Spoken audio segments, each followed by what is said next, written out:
প্রথমত আমি নিজেও তীব্র নিন্দা জ্ঞাপন করছি এমন ঘটনার জন্য যে ওসমান হাদির যে গ্রাফিতি তৈরি করা হয়েছে, যে জুলাই আমলের, সেখানে বেশ কয়েকজন যারা শহীদ হয়েছে বাংলাদেশে গত 5ই আগস্টের আগে পরে, তাদের একটা গ্রাফিতি অর্থাৎ দেয়াল চিত্র তৈরি করা হয়েছে। তো সেই দেয়াল চিত্রের উপরে কে বা কারা রাতের বেলা এসে একটা ভিডিও ধারণ করেছে যে 3জন লোক সেখানে এই গ্রাফিতিতে শহীদ ওসমান হাদির গ্রাফিতির উপর প্রস্রাব করছিল, আর এই ভিডিওটা আরেকজন ধারণ করছিল, আর সেই ভিডিওটা ফেসবুকে আপলোড করা হয়েছে।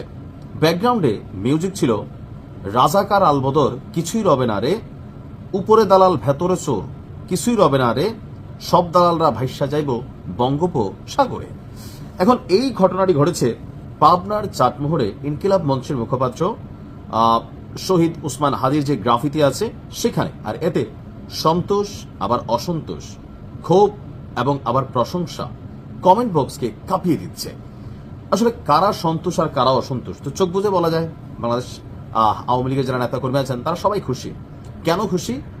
কারণ বাংলাদেশ কখনোই মেধাবী বা যারা জাতির নায়ক তাদেরকে মূল্য দিতে জানে না।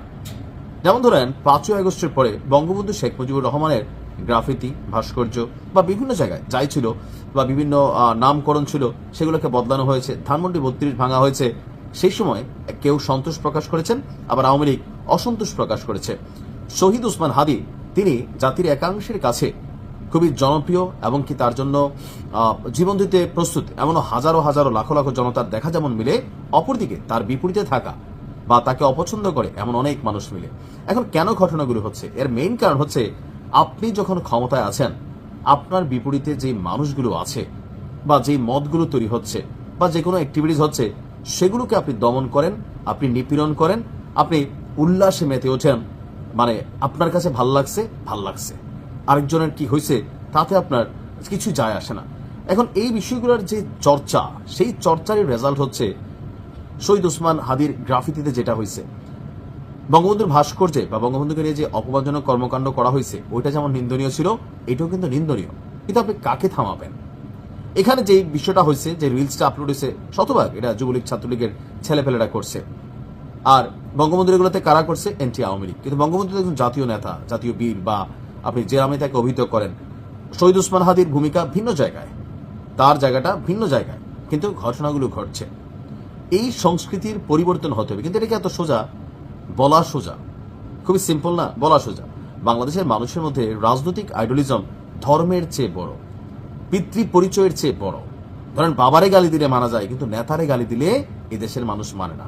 ধর্ম নিয়ে কথা বললে, ধর্মের বিপরীতে কোনো কথা বললে, আল্লাহ রাসূলকে অপমান করলে, নবীকে অপমান করলে এই দেশের একাংশ কথা বলে আর একাংশ বলে না। কিন্তু নেতা নিয়ে দলীয় যিনি প্রধান আছেন, ধরেন শহীদ প্রেসিডেন্ট জিয়াউর রহমান, আওয়ামী লীগের সময় সমস্যাটা কি ছিল? যে শহীদ প্রেসিডেন্ট জিয়াউর রহমানকে মুক্তিযোদ্ধা বিরোধী, পাকিস্তানের এজেন্ট, এই ধরনের যে ট্যাগ দেওয়ার চেষ্টা করছে, সাধারণ মানুষ এগুলো পছন্দ করে নাই। এই যে মুরাদ, জনাব তারেক রহমানের মেয়েকে নিয়ে, জাইমাকে নিয়ে যে ধরনের বক্তব্য দিয়েছে, এগুলো মানুষ পছন্দ করে নাই, মানুষ ঘৃণা করছে। বাস্তবতা তাই না? কিন্তু দেখা গেছে যে আওয়ামী লীগ করতো, কিন্তু এগুলো ঘৃণা করছে, প্রতিবাদ করছে। আর যখন এগুলোকে বাহবা দেওয়া হয়েছে রাষ্ট্রীয়ভাবে, তখন কি হয়েছে? যখন সরকার পতন হয়েছে, ওই যে ক্ষোভগুলা সব এখানে উগড়াই দিচ্ছে। বঙ্গবন্ধুর ভাস্কর্য থেকে শুরু করে মানে গণহারে এগুলো হয়েছে। আর এখন যেটা হচ্ছে যে ধরেন রাতের আধারে এখন করতেছে, কখনো আবার যদি প্রেক্ষাপট পরিবর্তন হয়, আজকে যারা জুলাই যোদ্ধা বীর, প্রত্যেককেই বিপদে পড়তে হবে। তাদের বিরুদ্ধে অনেকে দেশ ছেড়ে পালাইতে পারবে, অনেকে পারবে না। পরিবার, আত্মীয় স্বজন সবাইকে এখানে টার্গেট করা হবে। কারণ আওয়ামী লীগের যে সর্বশেষ বক্তব্য ভারতে দেওয়া গণমাধ্যমের সাক্ষাৎকারে একটা কথাই তারা মনে করে যে আওয়ামী লীগ কোনো অন্যায় করে নাই, একটা মেটিকুলাস ডিজাইন তাদের উপর করা হয়েছিল, জাতির উপর চাপাই দেওয়া হয়েছিল, জনগণ বিভ্রান্ত হয়েছে। যার যার জায়গায় যখন সে অবস্থানে অনড় হয়, তখন সামনে সংঘর্ষ ছাড়া আর কিছুই থাকে না। আমরা প্রতিবাদ করতে পারি, কিন্তু কাউকে না কাউকে তো থামতে হবে, ভিন্ন মতকে শ্রদ্ধা করতে হবে, ভিন্ন রাজনীতির দলগুলোকে বা দলের যারা প্রধান আছেন তাদেরকে শ্রদ্ধা করতে হবে। একটা দলের মধ্যে সবাই খারাপ থাকে না, যারা খারাপ তাদেরকে ঘৃণা করবেন, তাদের বিরুদ্ধে আইন ব্যবস্থা নেবে। কিন্তু যারা ভালো, যাদের এই রাষ্ট্রের প্রতি, দেশের প্রতি কিছুটা হলেও এক একজন এককভাবে, একজন রিক্সাওয়ালাই দেশের জন্য ভূমিকা রাখে, একজন কৃষকও রাখে, একজন শ্রমিকও রাখে, তেমনি একজন রাষ্ট্রনেতাও রাখে, একটা জাতির প্রদর্শক, পথ প্রদর্শক যিনি থাকেন তিনিও রাখেন। প্রত্যেককে মূল্যায়ন করতে হবে, এগুলো কোনোভাবেই কাম্য না। এখন আপনার ভালো লাগে এমন মানুষকে করছে, ওয়াও ওয়াও ওয়াও, আর যখন ভালো লাগে না হয়েছে, আরে হালার পুত্র দালাল। এই ট্যাগিং থেকে আপনাকে বের হয়ে আসতে হবে। এখন কে বা কারা করছে এটা নিয়ে প্রশাসন কিন্তু ইনভেস্টিগেশন করছে। তবে যতটুকু বোঝা গেছে লোকাল কোনো কেউ না, দূর থেকে এসে হয়তো করছে, বাট এটা সম্পর্কে পুলিশ ইনভেস্টিগেশন চলছে। ভালো থাকুন, ভালোবাসার একটা বাংলাদেশ গড়ে তুলুন। আসসালামু আলাইকুম।